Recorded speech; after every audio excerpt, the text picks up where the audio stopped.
안녕하십니까. 안녕하세요.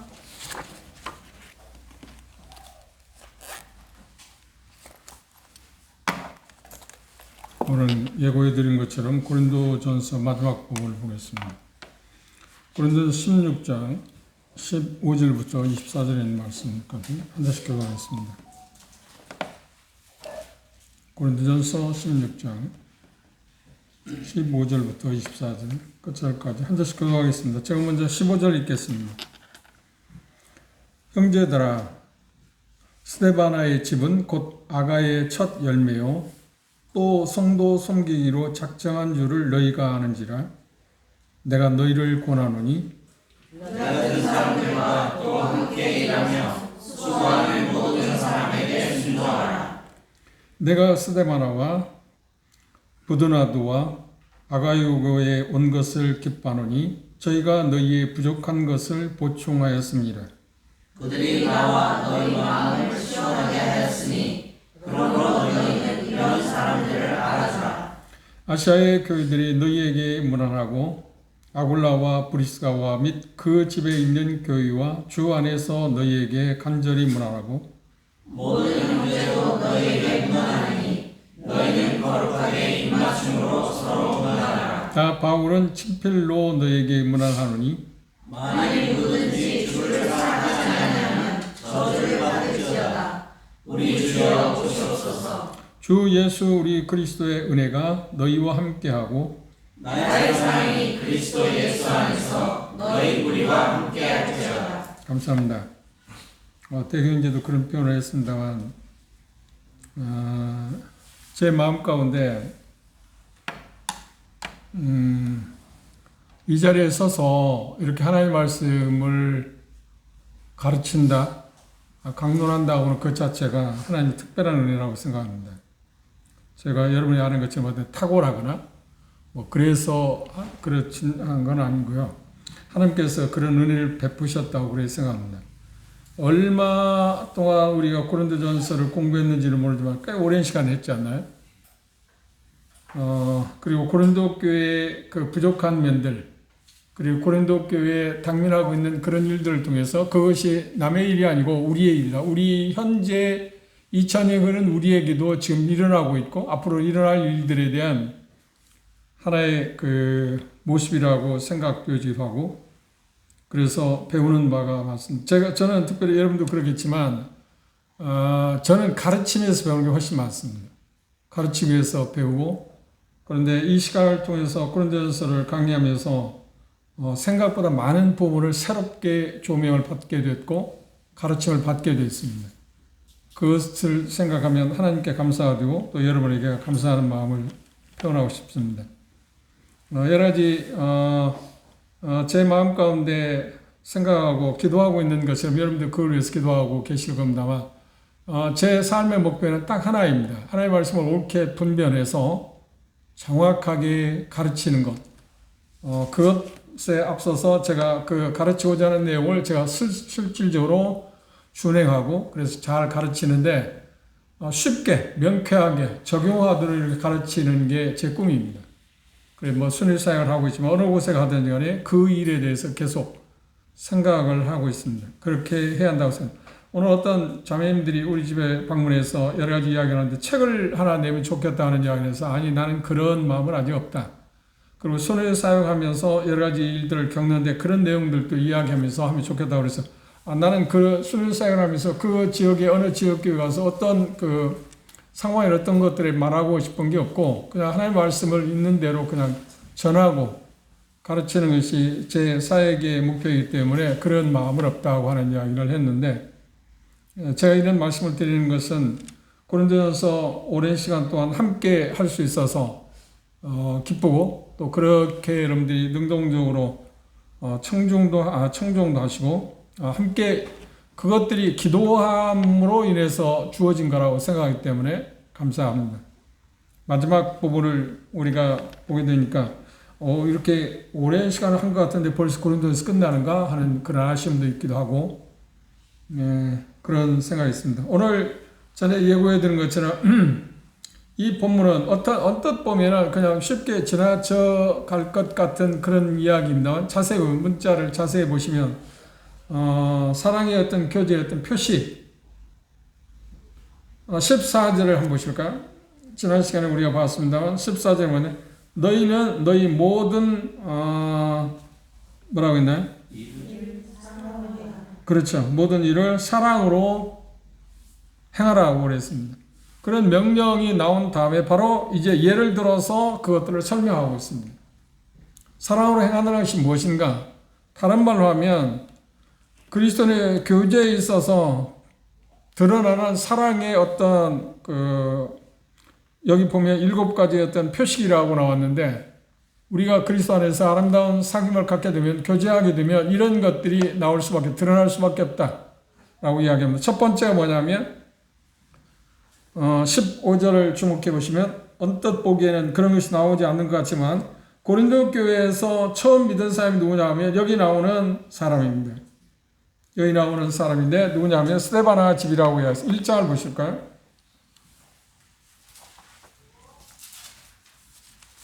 고린도 1장에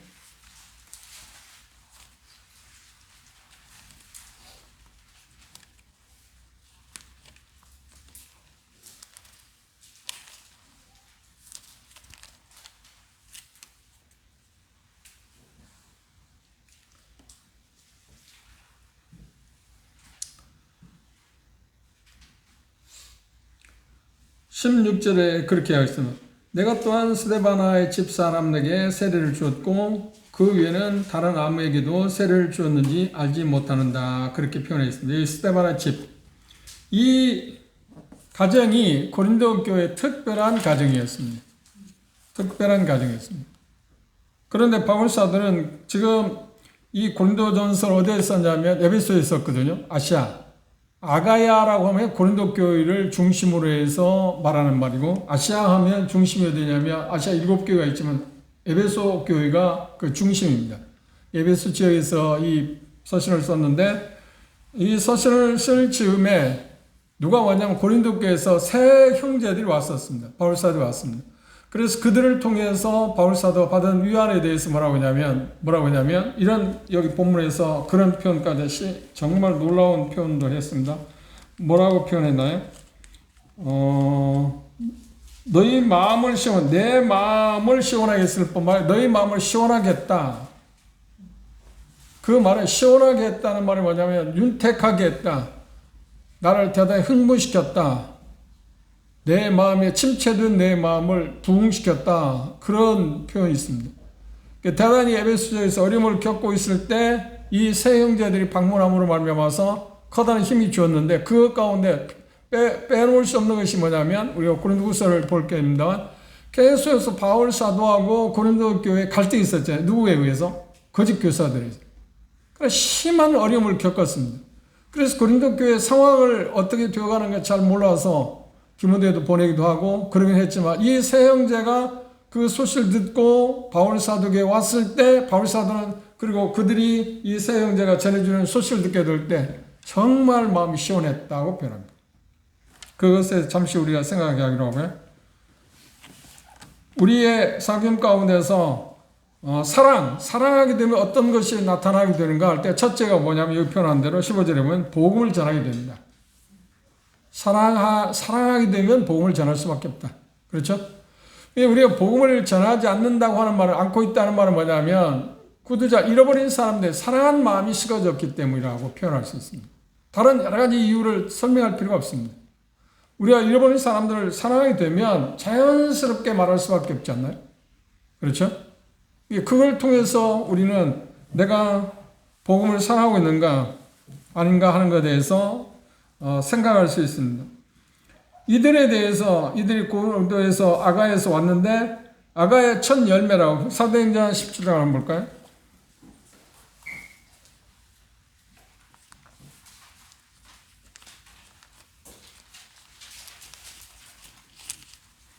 사도행전 17장 34절을 보시면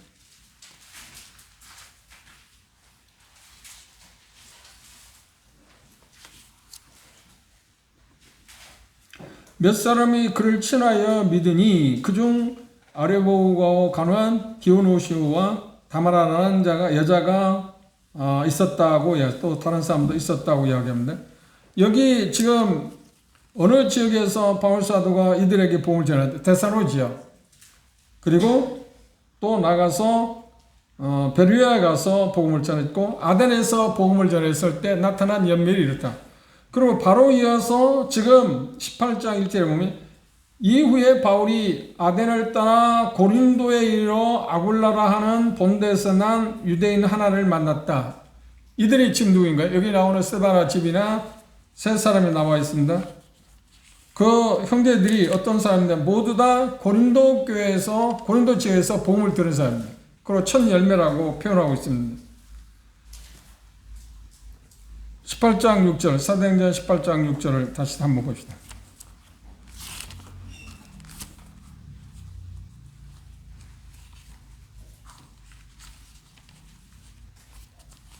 사도행전 18장 6절에 보시면 저희가 대적하여 해방하거늘 바울이 옷을 떨며 가로되 너희 피가 너희 머리에 돌아갈 것이요 나는 깨끗하니라. 그래서 드디어 그곳에, 그러니까 고린도에서 복음을 전해서 나타난 열매 가운데 첫 열매가 누구냐면 여기 표현하고 나오는 것처럼 본문에서 나오고 있는 것처럼 스데바나 집이었다고 이야기합니다. 그리고 그곳에 특별한 처음 열매이기 때문에 그랬는지 모르지만 1장에서 우리가 본 것처럼 처음으로 그 가족 식구들에게 침례를 주었다고 이야기합니다. 이게 각별한 사이였다는 거죠. 그렇죠? 특별한 사이였다. 그럴 수밖에 없잖아요. 그 지역에 와서 어려움이 있는데 복음을 반대하는 유대인이 복음을 전하는데 반대를 받았는데도 불구하고 이방인이었던 이들이 복음을 받아들였을 때 얼마나 기뻤겠습니까? 남다른 마음이 있었을 겁니다. 누군가 사랑하게 된다고 하면 어쩔 수 없이 나타나는 현상이 뭐냐? 첫째 표식이 뭐냐면 복음을 전할 수밖에 없다. 예수님을 소개할 수밖에 없다고 하는 이야기입니다. 조금 전에 봤지만 18장 고린도에 대한 이야기고 17장에 보면 이제 데살로니가 지역, 그 다음 베르야, 그 다음 아덴에서 복음을 전했는데 그곳에서도 특별히 데살로니가서 우리가 공부했잖아요. 1장에 보면 그곳에 도착했을 때 바울사는 뭘 가지고 왔나요? 복음을 갖고 왔습니다. 그래서 복음을 날랐습니다. 그런데 그 복음을 받은 데살로니가 성도들이 그걸 받았다. 믿었다고 하는 말, 동의합니다. 그랬을 때 그들은 어떤 태도를 취했나요? 그걸 또 다른 사람에게 전했다.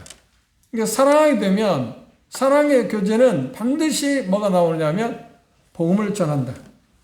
그건 어떤 것도 막을 수 없다고 하는 것이 여기에서 이야기하고 있는 그런 부분입니다.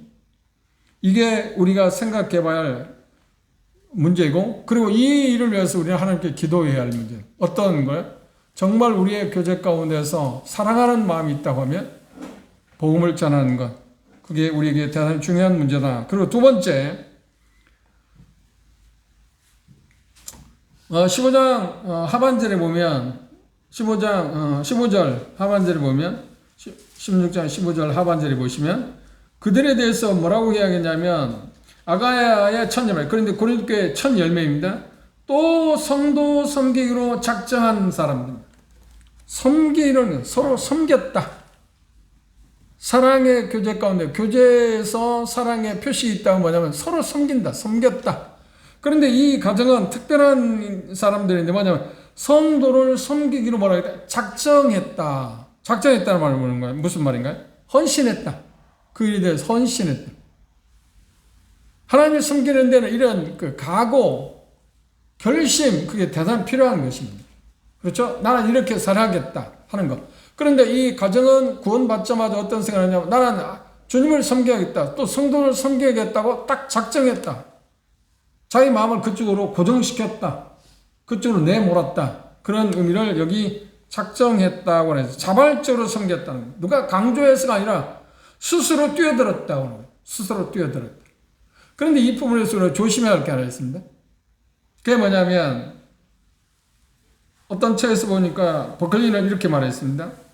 한 사람이 교회의 인도자가 되는 것은 그를 누군가가 인도자로 임명했기 때문이 아니라 그가 자신의 일을 통해 모두가 존경해야 할 어떤 사랑이 드러났기 때문이다. 이런 자들이 모든 사람들의 존경을 받아야 하는 것은 당연한 것이고 그들은 그 자리에 임명했기 때문이 아니라 그들이 그리스도와 함께 일하고 있기 때문에 존경해야 한다 하는 표현을 써요. 그 말은 무슨 말이냐면 우리는 어떤 면에서 자원하는 마음이 있어야 한다는 겁니다. 물론 지원병은 아닙니다. 하나님이 일하실 때 지원병을 하는 것은 아닙니다. 그러나 이들의 모습에서는 뭐라고 하냐면 자기 스스로 지원했다, 자원했다, 섬기를 작정했다고 이야기합니다. 이런 그 표현이 우리에게 필요한 겁니다. 오늘날 모습을 보면 제가 1세대 사람으로서 1세대 구원을 받으면 누가 말하지도 않았는데 내가 주님을 섬겨야겠다. 그게 어떤 것인지 몰라요. 어떤 고통이 어떤 대가가 오는지 알아요. 누가 보수도 주는 것도 아니고 너무 힘든 일이잖아요. 누가 대우받을 수 있는 일도 아닙니다. 요즘은 그래도 적절한 그래도 조금 나은 어떤 대우도 주고 그럽니다만 그 초기에는 그런 거 전 생각도 안 했습니다. 그런데 어떻게 하냐? 내가 주님을 섬겨야겠다. 복음을 위해 살아야겠다고 그렇게 생각을 했어요. 그런 사람들이 있었기 때문에 60여 년이 흐른 지금의 우리의 모습을 우리가 볼 수 있다고 나는 생각해요. 그게 필요해. 그게 필요해. 근데 요즘은 많은 젊은이들이 처음 구원받은 사람들 그런 일에 뛰어들 생각을 안 해요. 왜 그럴까요? 너무 몸을 사리는 거예요. 그러니까 하나님을 섬기는 데에서 교회를 섬기는 거, 다른 성도를 섬기는 일에 대해서 헌신하는 일에 자기 자신을 투자하기를 원하잖아요. 그냥 적정하게 그냥 살아야 돼. 한 사람으로서 그냥 적정하게 살아가면 되지. 나는 하는 사람, 형제로서 그냥 살아면 되지. 그렇게 과분하게 할 게 뭐가 있느냐.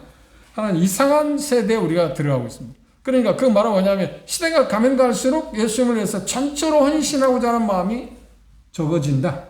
사라지고 있다. 그건 뭐 때문일까요? 우리 주님에 대한 사랑이 적기 때문에 그런 거 아닌가요? 그렇죠? 그런데 이들의 특징, 이 가정의 특징이 뭔가요? 작정했다. 섬기기로 작정했다고. 주님을 사랑하고 사랑의 어떤 결과에 있어서 빼놓을 수 없는 것이 교제에서 나타나는 두드러진 게 있다고. 어떤 거냐면 여기서 표현하는 것들은 섬기는 일을 작정하는 거죠. 그리고 스스로 뛰어들었다. 누가 선생님 이걸 하면 좋겠네요. 이렇게 해야죠. 아니고 그냥 자기 자신들이 작정했다고 그러잖아요. 이 자세도 대단히 필요한 겁니다. 그렇죠? 근데 요즘은 당연히 임명을 받아야 한다든지 뭘 해야만 그걸 무시하지 않은 말이 아니에요. 그런 절차도 필요하긴 하는 겁니다. 그러나 그러기 전에 중요한 건 뭔가요? 내가 하나님을 좀 섬겨야겠다. 성도들을 내가 섬겨야겠다. 교회를 섬겨야겠다고 작정하는 스스로 헌신하는 자기 자신을 드리는 그런 사람을 하나님이 사용하는 거 아닌가요? 그렇죠? 그런 것들이 우리에게 좀 부족한데 이들은 고린도 교회에 많은 어려움이 있었음에도 불구하고 이들은 마치 보석처럼 고린도 교회에 정말 좋은 모습을 보인 사람들입니다. 그리고 세 번째, 그리스도인의 교제에서 나타나는 투영되었던 사랑의 어떤 표시 가운데 빼놓을 수 없는 것이 뭐냐? 16절을 보십시오. 이 같은 자들과 또 함께 일하며 수고하는 모든 자에게 뭐라고 해요? 복종한다. 그래서 복종한다. 그리스도의 교제에서 나타난 사랑의 세 번째 표식이 있다면 뭐냐면 그건 복종한다. 진정한 복종은 에베소 5장 21절에 보면 성령의 충만함에서 나오는 것입니다. 그래서 에베소 5장 18절 이하에 보면 아내가 남편에 복종한다든지 자녀들이 부모에게 복종한다든지 그리고 피고용인이 고용인에게 복종한다든지 그렇게 말씀하는데 그건 어디서 나올 수 있냐면 성령이 충만해야만 가능하다.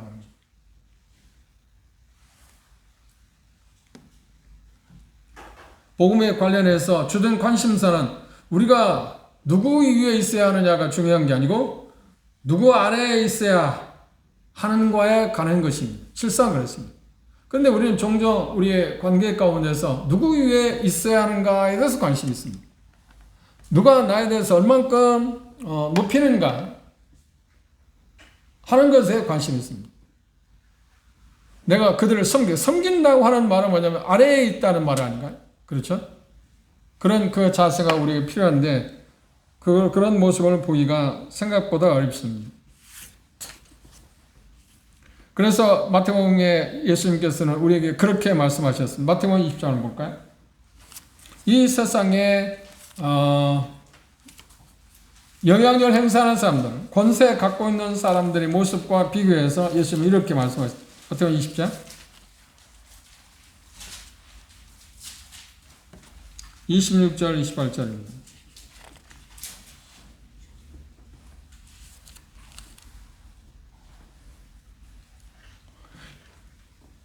26절, 25절부터 보십시다.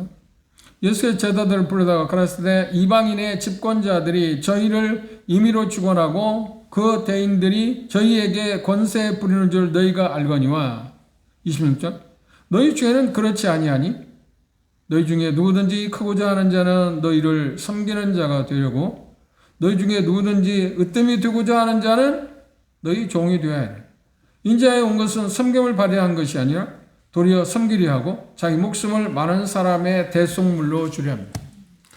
그러니까 이 스테바나 집 가정하고 여기 나오는 세 분은 세 형제들은 어떤 생활을 했냐면 섬기는 복종한 그 위치를 취했다. 참 어려운 일이거든요. 왜냐하면 이분들은 이 형제들 어때요? 고린도 교회 인도자들 아닌가요? 실상 수많은 문제를 일으키고 있는 사람 형제들 중에서도 이분들은 으뜸이 되는 그런 모습을 취하고 있습니다. 그런데 그들은 어땠냐면 복종하는 자세를 취했습니다. 그래서 평 가운데 바울사들은 뭐라고 이야기하냐면 그렇게 이야기했습니다. 이 같은 자들과 또 함께 일하며 수고하는 모든 자에게 복종하라. 누구에게 복종하라? 1차 누구에게 복종하라고요? 일하고 수고하는 사람들. 사탄은 집요하게 교회의 그 권위를 깨트리는 일에 있어서 집요하게 어떤 활동을 하는데 괴계를 쓰는데 어떠냐면 그 인도자를 타겟에서는 무너뜨리라고 했어요. 근데 복종을 저해하고자 하는 일들이 심하게 일어나는 거예요. 그래서 나타나는 게 분쟁이고 그래서 나타나는 게 분열아닌가요? 실상 그렇지 않나요? 그런데 고린도의 성도들에게 이 편지를 쓸 때 뭐라고 하냐면 이 세 형제들에 대해서 여러분들은 복종해야 한다 하는 표현을 했습니다. 이 복종을 배우는 건 생각보다 쉬운 게 아닙니다. 참 어려운 일입니다. 정말 어려운 일입니다. 하나님을 생각하자고 주님을 보는 주님의 마음을 갖지 않고는 이런 마음을 갖기가 생각보다 어렵습니다. 주님이 뭐라고 해요? 주님 자신은 우리를 섬기기 위해서 십자가에 죽으셨다고 그러지 않나요? 그 모습을 바라보면 누가 큰 자인가 도대체 누가 위대한 자인가 누가 큰 위대하고 영웅이라 표현하는데 스탄가 하는 것에 세상 관심을 두는 거예요. 많은 사람들을 다스리고 지배하고 군림하는 것이 그렇죠. 인도자, 지도자잖아요. 근데 성경에서 말하는 인도자는 누군가요? 얼마나 많은 사람들을 섬기느냐 하는 겁니다. 그 사람들에 대해서 진실로 그러한 사람들을 어떻게 하라고요? 그들에게 복종해야 한다. 누구에게? 그런 사람들, 그런 형제들이 복종해야 한다. 군림하는 사람이 아니고 섬기는 자세를 취하는 사람들을 우리는 복종해야 한다고 이야기하고 있습니다. 그래서 그들에 대해서 분명히 말하기는 하나님의 일을 하고 성도들을 섬기는 그리고 함께 일하고 수고한 사람들을 그들에게 복종해야 한다. 그게 우리가 하나님 앞에 마땅히 해야 됩니다. 네 번째, 동료애를 보였습니다. 17절, 18절을 보시면 내가 스데바나와 부드나도와 아가이고에 온 것을 기뻐하노니 저희가 나의 부족한 것을 보충하였습니다. 그래서 동료애를 보였습니다. 18절에 가서 보면 저희가 나와 너희 마음을 나는 누구인가요? 그렇지 바울사들 너희 마음은 누구인가요? 고린도 성도들의 마음을 시원케 하였으니 그러므로 너희는 이런 자들을 뭐라고 알아주라. 왜냐하면 진정한 인도자인데 그들에 대해서 복종하거나 고린도 성도들이 이들에 대해서 어떻게 무시했습니다. 심지어 바울사도까지 무시했습니까? 그래서 그들을 알아주지 않았어요. 그런데 그 어떻게 일을 하겠습니까? 그런데 문제가 어디에서 왔다고요? 거짓 교사들의 꼬임에 넘어왔어요. 참 무서운 일입니다. 이런 일이 일어나지 않도록 해야 합니다. 그래서 이런 것들을 방지할 수 있는 방법은 뭐냐? 개인마다 각자 형제 자매들이 교회 생활하면서 주님을 섬기면서 그런 것들이, 그러니까 어떻게 됐든 세워진 인도자들에 대해서 복종하는 마음에 결여시키거나 그런 것들에 어떤 이간을 시키거나 그런 것들에 넘어서는 안 돼요. 주변이 어떻든 간에 나는 여튼 복종하고 존귀하게 생각하고 어떻게 해요? 여기 표현하고 있는 것처럼 알아주는 게 필요합니다. 그런 자세를 우리가 그런 자세를 우리가 취하는데 교회에 무슨 분쟁이 일어나겠습니까? 문제는 그렇지 않은 데서 오는 거 아닌가요?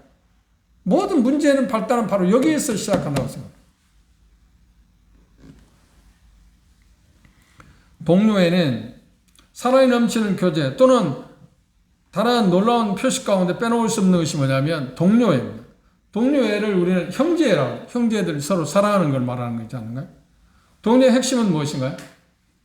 함께하는 것입니다. 함께하는 것. 참 우리가 함께한다는 게 쉬운 것 같은데 잘 안 돼요.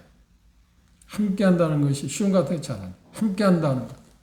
그게 사랑이잖아요. 사랑하는 사람 특징을 보십시오. 뭐 좋은 거나 나쁜 거나 상관없이 어떤 상황이든 함께하는 것이 사랑하는 사람들 특징 아닌가요? 함께한다. 동료애는 뭐예요? 빼놓을 수 없는 것이 함께하는 것이에요. 즐거움도 슬픔도 그 어떤 것도 함께 나누는 것입니다.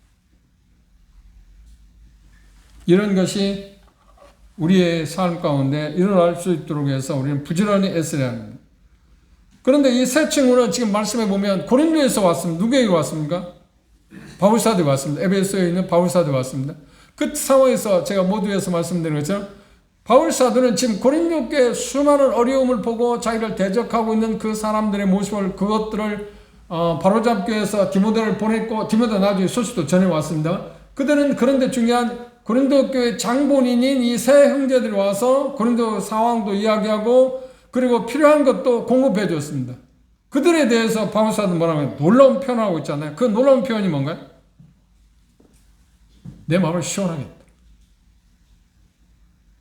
누군가 그렇게 말했어요. 우리가 받을 수 있는 최고의 칭찬 중 하나가 어떤 걸까요? 그리스도인 친구들이 우리 옆에 있으면서 말하기를 당신 때문에 내 마음이 시원하다. 형제 때문에 나는 마음이 편하다. 시원하다. 시원하다고 하는 말이 뭐냐면 기운을 회복시켰다. 내가 의기소침하고 고민하고 대단히 근심 주고 있는데 그 세 형제가 와서 고린도 상황을 설명해주고 필요한 것들을 공급해줌으로 내가 기운을 얻었다. 그걸 시원하다고 표현했어요.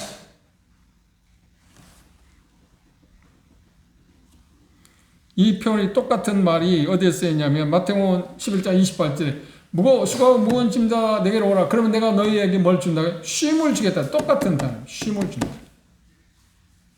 안식을 준다. 나를 내 마음을 시원하겠다는 단어가 같은 단어입니다. 내게 쉼을 줬다. 고린도에 대해서 염려하는 것에서 마음을 놓게 했다. 그러니까 이 세 형제들은 바울사도에 얼마나 귀한 존재입니까? 우리가 꿈꾸는 게 이런 게 아닌가요? 그렇죠? 내가 누군가에게 마음을 시원하게 해줄 수 있는 사람, 기운을 복돋아주는 사람, 쉼을 줄 수 있는 사람, 염려, 근심하게 하는 게 아니라 그 상대방에게 쉼을 줄 수 있는 사람. 이건 정말 위대한 사람 아닌가요? 그건 어려운 게 아니에요. 여기 말씀에서 본 것도 어떻게 하면 그렇게 가능하다? 함께 해주는 거예요. 함께 하는 거예요. 함께 한다고 할 때 기도도 같이 하는 거, 교회를 위해서 기도도 하고 그런 것들이 모두 함께 하는 게 아닌가요? 그럼 멀리 있는 건 아니거든요. 가까이 있습니다. 우리가 이런 칭찬을 받을 수 있는 자리에 갈 수 있기를 바랍니다. 잠언 기자는 그래서 그런 표현을 했습니다. 25장 25절 볼까요?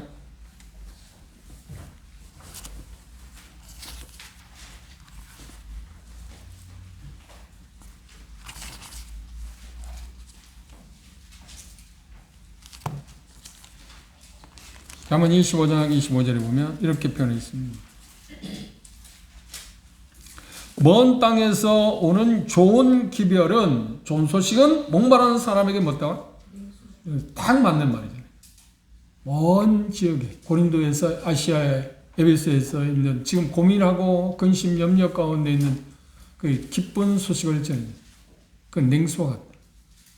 그 말이 무슨 말이라고요? 쉼을 줬다. 기운을 북돋아 줬다.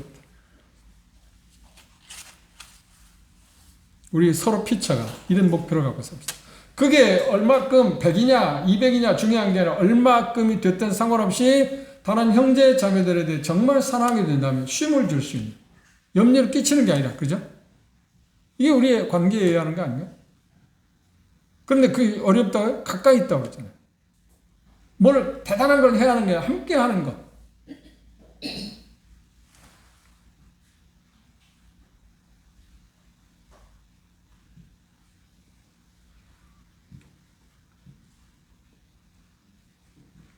그 다음 5번째, 사랑의 교제에서, 우리 그리스도인의 교제에서 나타날 수 있는 사랑의 모습은 어떤 걸로 나타났다고요? 18절 하반절에 보시면 그렇게 했습니다. 저희가 나와 너희 마음을 시원케 하였으니, 그러므로 너희는 이런 자들을 뭐라고요? 알아주라.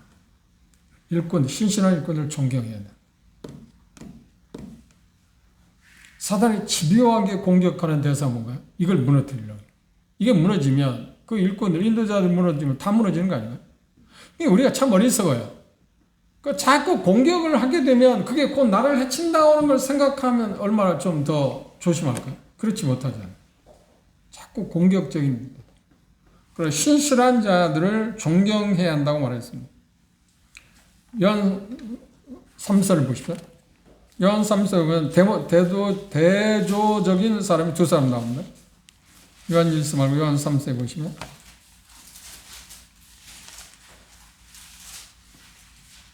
(9절) 내가 두어 자를 교회에 썼으나 저희 중에 으뜸 주기를 좋아하는 디오드레베가 있다. 이 사람을 존경해야 하는가요? 아니야, 이 사람은 존경하면 돼. 이런 사람은 존경하면 돼. 그런데 12절 데메드리오는 무사람에게도 진리에게도 증거를 받았으며 우리도 증거하노니 너는 우리의 증거가 참된 줄 알아. 이 사람은 누구야? 섬기는 사람. 신실한 종, 하나님. 신실한 종. 그런 사람들을 어떻게 하라고요? 존경해야 한다고 말했습니다.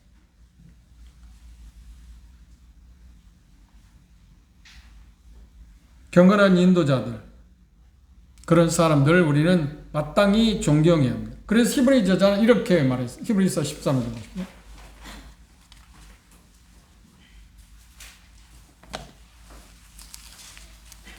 히브리 13장 17절에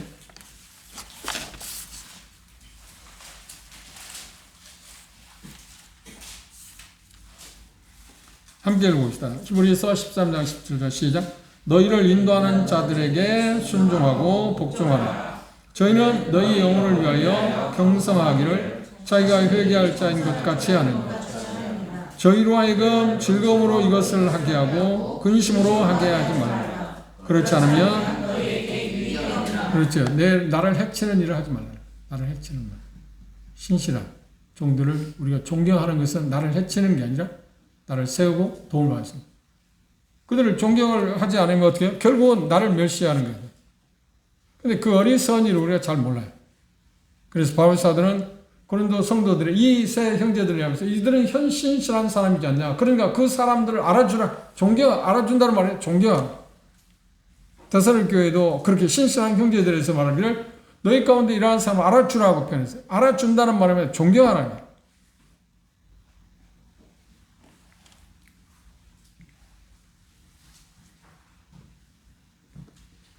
우리가 한 가지 알 수 있는 것은 이것입니다. 경건한 신실한 종들, 그런 인도자들을 우리가 제대로 존경할 수 없다고 하면, 그걸 못하고 있다고 하면 주님을 우리는 제대로 섬길 수 있을까요?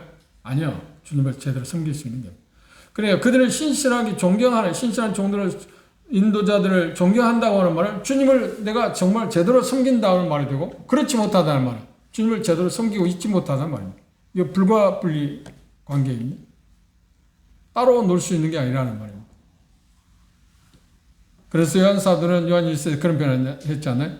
보이는 형제를 사랑하지 않으면서 어떻게 하나님을 사랑할 수 있느냐? 똑같은 이야기입니다. 같은 이야기입니다.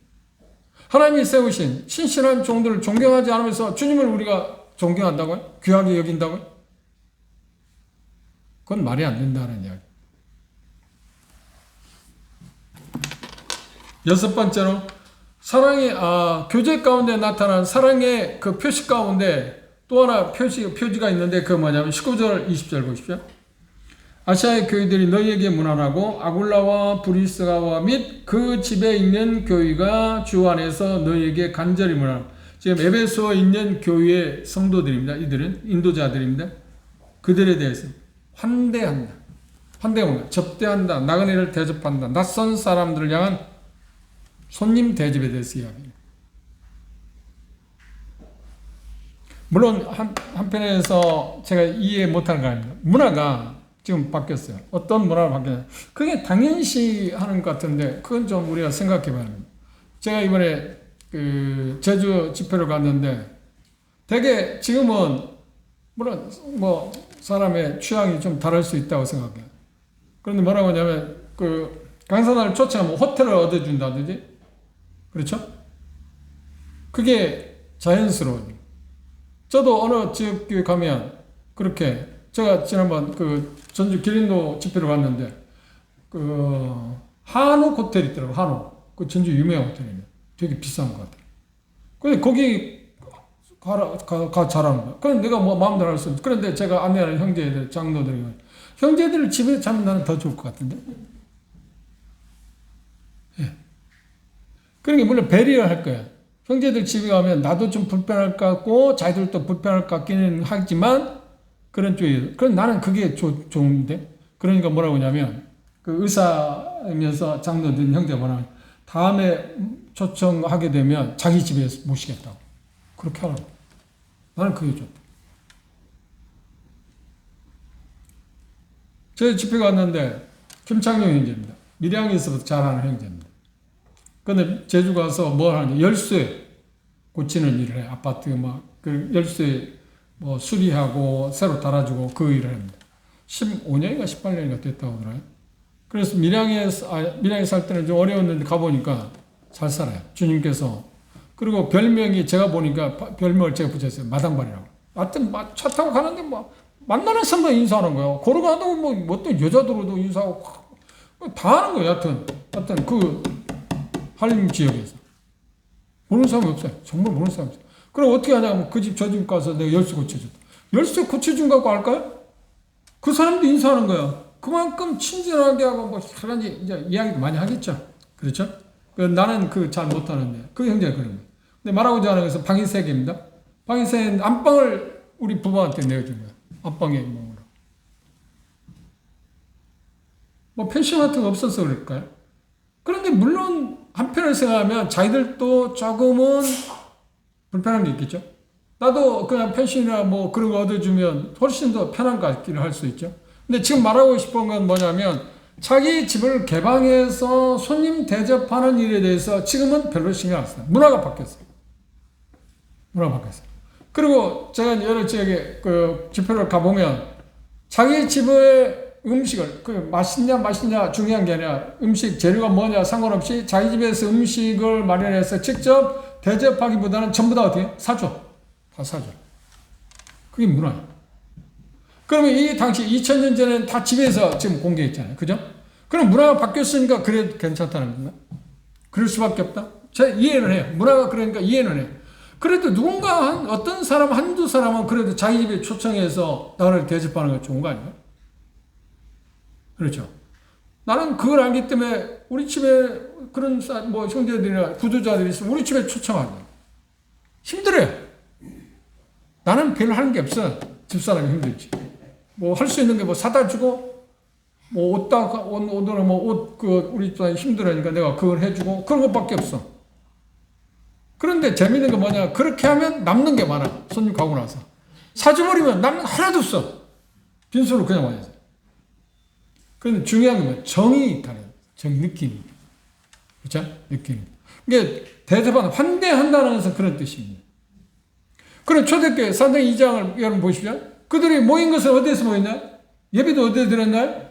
자기 집에서 복음 전하고 집에서 모였어. 그럼 여러분 그 집에 있는 누구 집에?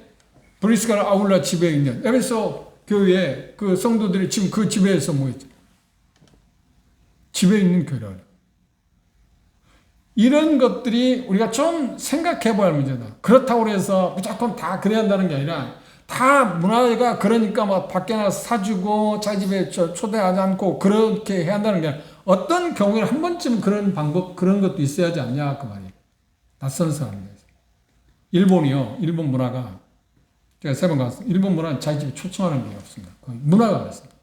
그런데 형제들이 가면요. 그들이 구원받고 나서 자기 집을 초청해. 그런데 해주는 게 뭐냐면 기껏해 일본 사람들이 제일 좋아하는 게 뭔가? 음식. 일본 문화의 제일 음식 뭐예요? 뭐 부산 어묵 같은 거. 그거 뭐라 그런가? 음식 이름 모르겠네. 오뎅. 그런 걸 되게 좋아해요. 거창한 거 아니야. 그런데 문제는 뭐냐면 자기 집을 개방한다. 자기 집을 개방해서. 우리처럼 막 하여간 준비하지 않아요. 근데 그들 간단해. 그런데 그 정이 느껴지잖아요. 그죠? 그 문화하고는 반대로 사는 거예요. 그들이 문화는. 그러니까 그분들이 한국에 와서 형제 자매들이 자기 집에 초청하고 막 우리는 막 거창하잖아요. 막 반찬이 뭐 헤아릴 수 없이 많잖아요. 자기들은 한두 가지. 그리고 뭐 단무지 하나 먹기 위해서 돈 주고 사야 하는 입장인가. 가게에서는, 마켓에서는 뭐 우동을 하나 사 먹더라도 다 깜짝 놀랐어요. 단무지는 얼마 되고 달라고 주잖아요. 그런데 그것도 돈 주고 사야 한다니까. 그런 문화인데 한국에 오니까 어때요? 자기 집에서 대접하는데 엄청나게 돼요. 그런 데서 문화의 차이도 느꼈지만 문화의 충격이라고 일반적으로 이야기하긴 하지만 그런 데서 정말 사랑하는 사람들이 마음이 전달되니까. 그래서 이들은 어떻게 했어요? 혼내. 자기 집을 개방해서. 그리고 심지어 어떻게 했다고요? 자기 집을 개방한 정도가 아니라 자기 집을 개방해서 모이게 했다. 라고 하는 이야기를 했습니다.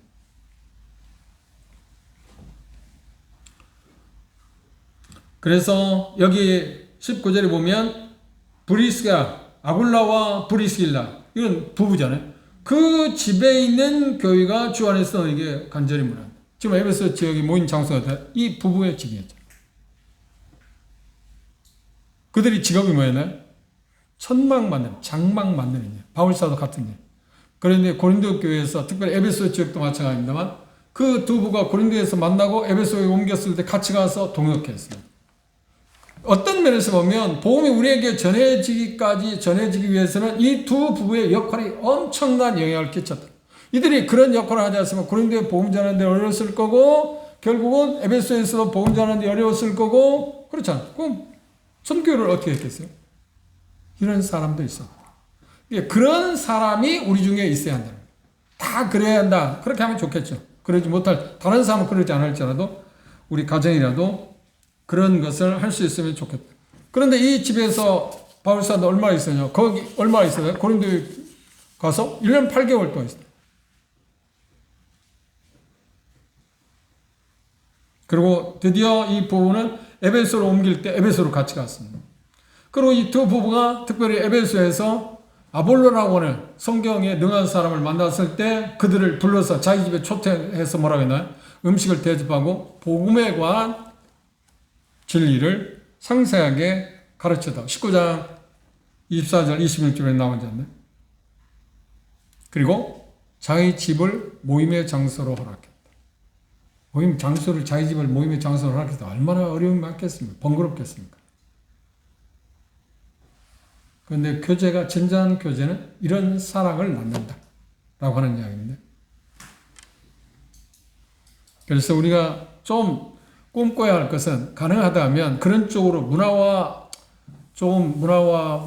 따라가자고 하는 것보다는 좀 우리 가운데는 가정이 환대가 필요한 사람들, 나그네들, 그들에게 열려져 있고 또 사랑이 넘치는 그런 가정을 개방하는 그런 것들이 우리에게 있기를 위해서 기도하고 그런 기회가 주어지면 한 번쯤은 해볼 만하다 하는 것입니다. 환대는 그리스도인에게 우연한 덕목입니까? 아니면 선택적 덕목이 아니요. 이건 필수적인 것입니다. 유대인들에서 가장 큰 덕목이 뭐냐면 나그네 대접하는 것입니다. 나그네 대접하는 것. 제가 언제 말씀드렸나요? 제가 일본 갔을 때 그 형제 누군지 잘 몰라요. 지역도 잘 기억 못해요. 그런데 그 형제가 하는 일이 뭐냐면 우리나라 말하면 신문사, 우리나라는 동아일보 지국, 뭐 한국일보 지국, 조선일보 지국 따로 있잖아요. 그런데 거기는 일본의 모든 신문의 것을 총괄하는 지국장을 하고 있어요. 그래 잘 사는 거죠. 그죠? 그런데 대개 초청하면 가정일 방문을 초청하면 어때요? 다딩이빵이죠. 일본 문화 그렇잖아요. 그런데 이분은 특별히 5성급 호텔에 우리를 잠재워 준 거야. 이틀 동안 그거 집회하는데. 그래서 물어봤어요. 왜 형제는 그렇게 하냐고 그러니까 그분이 자기 아버지가 일제강점기 시대에 평양에 와서 복음을 듣고 구원을 받았답니다.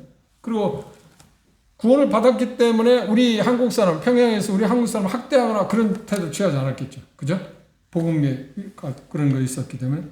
그런데 이 아들에게 그렇게 평상시 그렇게 말했답니다. 뭐라고 하냐면, 나그네는 항상 큰 복을 가지고 오는 사람이다. 그래서 나그네를 만나면 잘해줘. 이 아버지한테 배운 겁니다. 나그네한테 잘하면 그 나그네는 반드시 큰 복을 갖고 온다. 아버지가 가르친 겁니다. 그것 때문에 자기는 형제들 한국에서 어떤 나그네들이 오면은 그렇게 자기는 최선을 다해서 대접한다. 그런 말이죠. 대단한 이야기입니다. 그런데 그런 모습을 보면 참 그 아버지가 훌륭한 분이다. 대단한. 그런데 아버지도 훌륭할 뿐만 아니라 그 아들이 아버지의 그런 유언이나 그런 지침을 따라서 하고 있다는 게 그것도 신통한 일 아닌가요?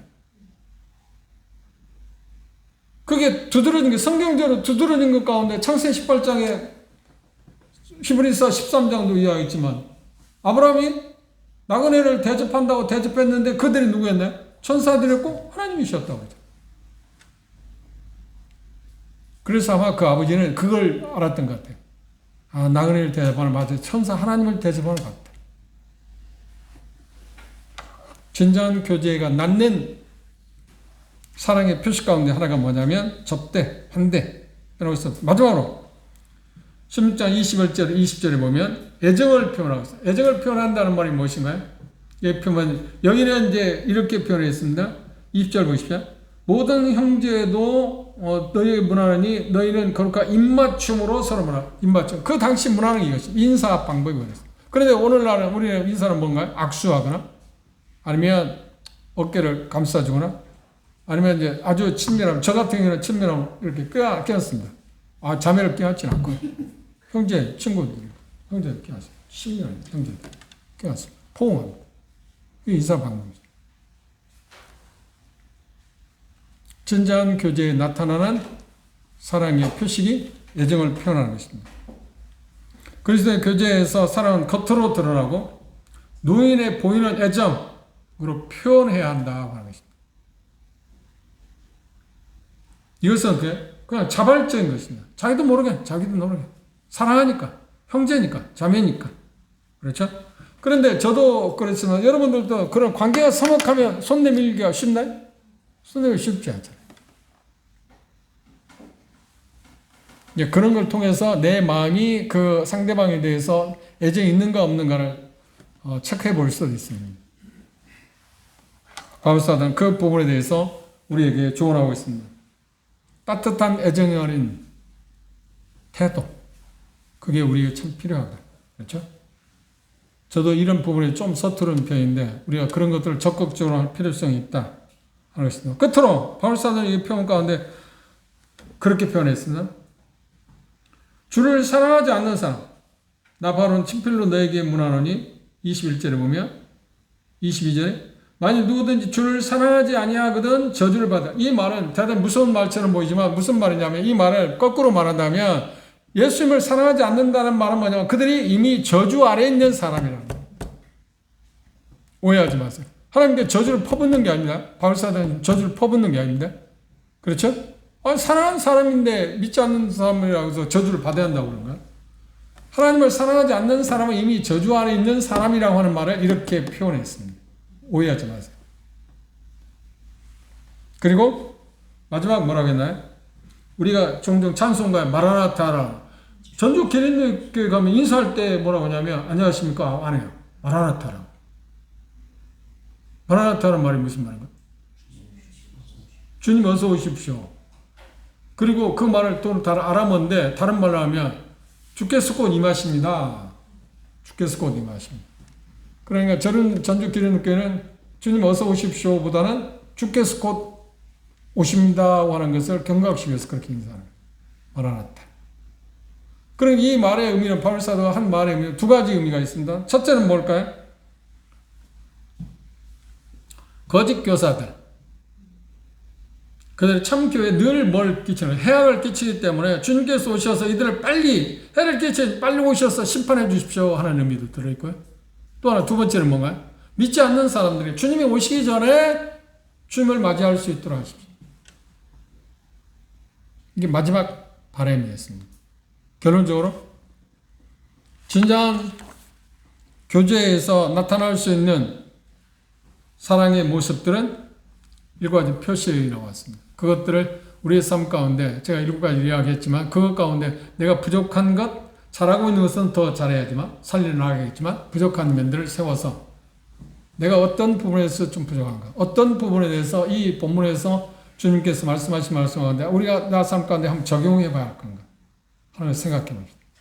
그 중에서 제가 말씀드렸죠. 가정을 개방해서 나를 한번 대접하는 일을 한번 해본다든지, 그렇죠. 돈 주고 사줄 수도 있습니다. 그것도 잘하는 일입니다.